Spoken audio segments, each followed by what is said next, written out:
Back in Britain, much relief for the 15 naval personnel as they arrive home. 13 days of tension now over.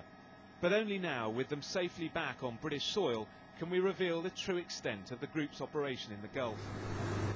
Just days before they were seized, I spent time with many of those captured as they carried out patrols in the Gulf. On board an Iraqi fishing vessel, Marine Captain Chris Eyre told me part of their role was gathering intelligence on the Iranians, known as INT in the military. To sort of gather INT as well, if they do have any information, because they're here for days at a time, they can share it with us, whether it's about any piracy or any sort of Iranian activity in the area, because obviously we're right near the buffer zone with Iran. Chris Eyre was paraded on Iranian television, but it's his comments to me before his capture which will surely displease officials in Tehran. Just after the capture, the Ministry of Defence outlined its version of the Navy's role in Iraq. The ship and others in the coalition maintain a presence patrolling there. They're charged with protection of the Iraqi offshore oil infrastructure and the security of merchant vessels. Today we quizzed the Defence Secretary about what we'd learnt. He admitted intelligence gathering is part of the Navy's duty along the Iranian maritime border.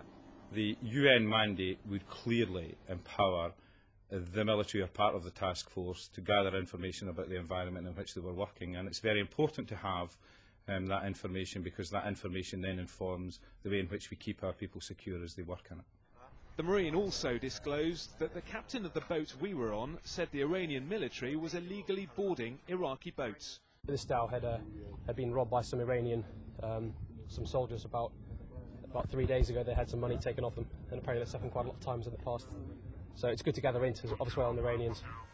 We decided to hold back from broadcasting the Marines' comments until now, not wanting to jeopardise sensitive negotiations to free the 15.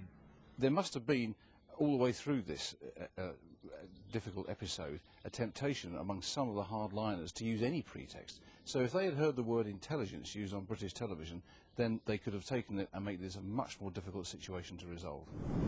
Even now, after the 15 are released, the head of the British military has little to say about the Navy's role in Iraq.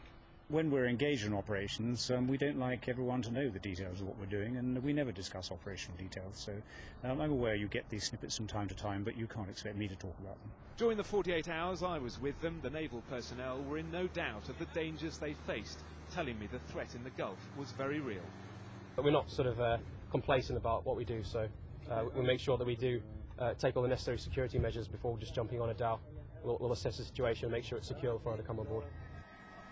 Now the Britons are back home, diplomacy has been seen to work. But as our interview shows, the controversy over the whole crisis of the last fortnight continues.